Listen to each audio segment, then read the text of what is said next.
Hello, Canada! I cheered, then grinned at my teenage son in the passenger seat. I glanced in the rear-view mirror and watched the border checkpoint fade into the horizon behind us. We had officially left Maine and were entering the parish of Woburn in southern Quebec. Magnifique, Charlie responded, using his high school level French. He was slouched next to me with one foot up on the dash, wearing faded blue jeans and a burgundy sweatshirt with the Bates logo stitched across the front. As a longtime Canadian American, I knew that Americans called their universities colleges. Yet although Charlie was in his first year at Bates College, I still told people he was away at university, and I still called the last letter of the alphabet Z. It was a chilly spring day in 2018.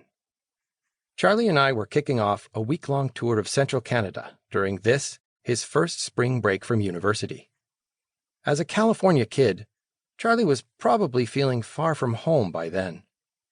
I suppose the same could have been said for me, since I'd been based in the U.S. for more than 2 decades. Yet this first leg of our trip already felt like a homecoming. Traffic thickened over the course of the next hour as vehicles with Quebec plates gradually turned onto the road to join us.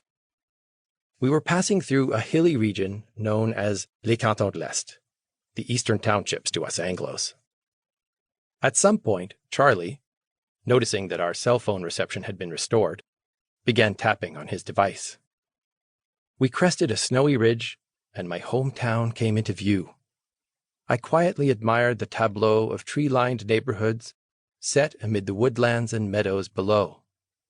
But the sentimental landscape was marred by another feature that I'd blocked from memory: dusty, snow-covered mounds that rose sharply from the ground, devoid of vegetation.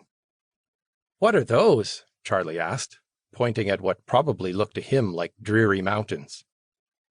"Mine waste," I replied. "The locals used to call them les dumps." Charlie chuckled and repeated the words in a French accent. Les dumps. I smiled. I snuck a few more glances at my birthplace as we descended the valley road. Soon we passed a sign marked Thetford Mines, population 25,709. In the old days, it would have included a tagline: La région de l'amiante, asbestos country. Asbestos comes from the Greek word for inextinguishable.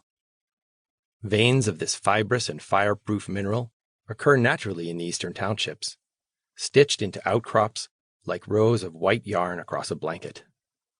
As a kid, I heard sirens every afternoon, followed by tremors as the miners did their blasting. Once, when our town hosted the youth sports competition Les Jeux du Québec, our mascot was a walking stick of dynamite, ready to blast the competition away. Although my GPS was still guiding me, I now knew the way. We passed my old high school that looked surprisingly unchanged, and my dad's former office, the Asbestos Corporation building, which was boarded up now. "Almost there," I announced. Charlie gave me a thumbs up. Soon I exited the thoroughfare and turned into my old neighborhood.